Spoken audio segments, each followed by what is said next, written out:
ترجیح لاسونه درنه خواست درله کوم د پښتو خواست ستا د بلوچ ستا د بلوچي رواج ستا د هغه بلوچي رواج واسطه در کوم وزیر اعلی سم یې اپیل دی آی جي اف سی سم یې اپیل دی آی جي پولیس سم خواست دی چې زما د دا مورکۍ فایر وکړه د لمنې پرې د دا لمنې پرې خواست درته کوم ډېر ستړي سوی یم ډېر درپدره سوی زیاته مزید نور د درپدري وس نه لرم خواست درله کوم که چیرې ما فایر ما شاید نه کېږي قسم په خدای به ته ووینې د دا پرس کلب مخ ته بیا به زه خپل ځان ولم بس بچیان به ګرده ولم به زیاته ختمه بیا نو د پښتانه نوم بچاوي که نه امنیت پښتون بیا راولاړېږي چې یاره موږ پښتون بچاو یا د پښتون نسل بچاو نو بیا هغه امید مه رسېږدي اوس راسي وروره خدای ته وګوره دا مورکۍ بابا یې په 2:30 بجې راسه بیولې دي اول پوښتنه وکړي چې ولې بیولې مخامخ اکاش ډرګ سینټر زموږ هسپتال دی د هغسې ډي وي آر باسلی دی هغه ډي وي آر چې د ده ریکارډینګ سوی یو ثبوت د شا د خوا نه پرېږدي چې کاروایي وکړي که کوم همسایګان پکې مري کړي هغه ریکارډینګ ډي وي آر ویسي زور زبردستي حالانکې د دې پوښتنې همسایګان ګوایان دي راسي باقاعده یو کمیټي دي جوړه سي یو کمیټي دي پوښتنه وکړل سي چې بای دا خلک دلته دا خلک سم راغلي د ډېره مجبورۍ خور مور مې راوباسل دا پریس کلب له راغلی په ډېره مجبوري که نه څوک وله که د خوشحالۍ راووت ماښام 2:30 بجې مورکۍ بابا دی په کور کې وله زما مشره خور ته ټلیفون وکړي چې سید نعمت الله آغا د ورونو سره او خپل د ګلمینان سره دا دی په کور راغی دا دی ویمې بیایمې خدای قرآن نه وګورئ ما جن بچاو کوي هغه عمر تقریبا د 80 کالو د 15 کالو مورکۍ بابا مې دی چې ویني هغه غریبان نه به د چا سره شکنځا کوي نه د ولاړېدو نه دي نو هغه به چا سره خبر 15 کاله ډېر غټ عمر دی دوی راولاړ سول خلک یې بوتل راسره لاپته کړي دي زما الریډي یوه خور د هغه 3 کوچنیان یو یې زوی چې سیفلای نومیږي مروه اجرو جوریا دا 3 لوڼې دي هغه لاپته دي د اوسه پر زما مشره خور د هغه لاپته ده هغه بعد ورور لاپته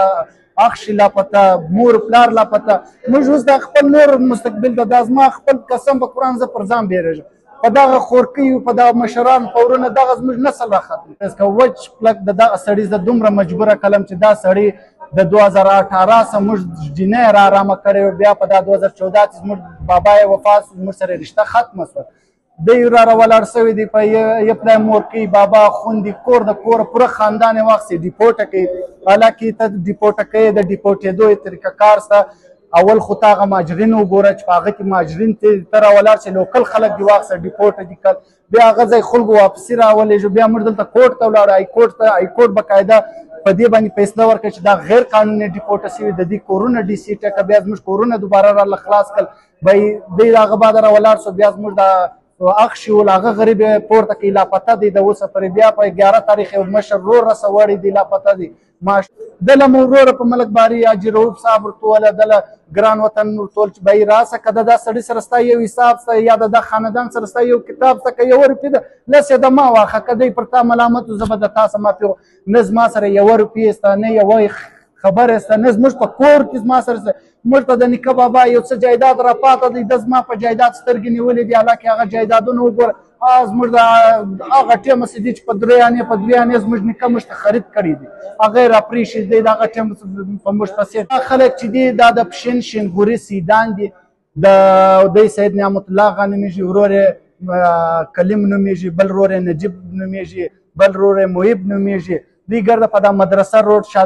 شالدره مدرسه روډ کې دلته کور دی لس وارې کور له ورغلي دي دا زموږ زنانې قرآن ور وي حالانکې په پښتو په لباس دا دي که مړي سوي قرآن ور وي مړي ورماپوي موږ نه د ده سره مړی کړی دي نه مو شکنځا ورته کړې نه مو ترخه خبر دغه سړي اوس زندادی دي چې دغه زموږ کم چې زموږ د نیکه بابا جایداد راپاتې دا خلک به دماغ لګیا دي چې موږ مور پلار دي ګرده لاوارث کوي زموږ جایدادونه قبضه کوي ولې د دې سړي خو بل د ما سره کار نشته یو زما په مابین چې زما جایداد دی دی چې دا دورې سره دور چې ورور مې پورته کړي پلار راسه پورته کړي مور راسه پورته کړي مقصد یې صرف به صرف دا جایداد غدي د هایکورټ غ په هایکورټ یې نن پیشي وله پیشي تاریخ سوله چې یعنی سبا تاریخ دی په دا ماښام کاروایي و تاڼې له چې ورسو تاڼه وایي هغوی موږ خبر نه دا تی له ادارې درغلي دي ادارو چې ورسو ادارو خو موږ څوک شناخت نه لرو ادارو چې شاوخوا پوښتنه وکړو هغوی به